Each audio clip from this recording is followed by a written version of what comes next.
जवळजवळ 95% आपल्याला मिळाले. अरे वा. आणि निलकंठ गिरीमध्ये पण त्यांच्या बूथवर 80-85% मतं आपल्याला. संजय कोणाला? संजय आहे ना आतमध्ये. मला त्यांनी केलं होतं पहिल्या स्टार्टला. आपण पहिल्या याच्या 2000 काय त्याच्याने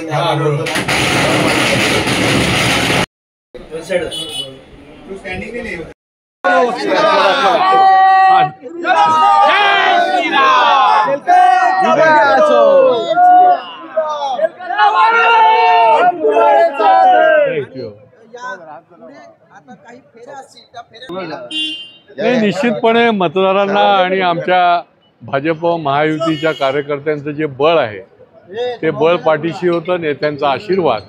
आणि या सगळ्या मतदानामध्ये मतदार हा अतिशय सुंदरपणे त्यांनी आमच्या पाठीशी उभे राहिले. ठाणेकर मतदार नेहमीच महायुतीच्या मागे उभे राहतात आणि त्याच्यामुळे निश्चितपणे शेवटी जनता जनार्दनाला ते द्यायला लागतं.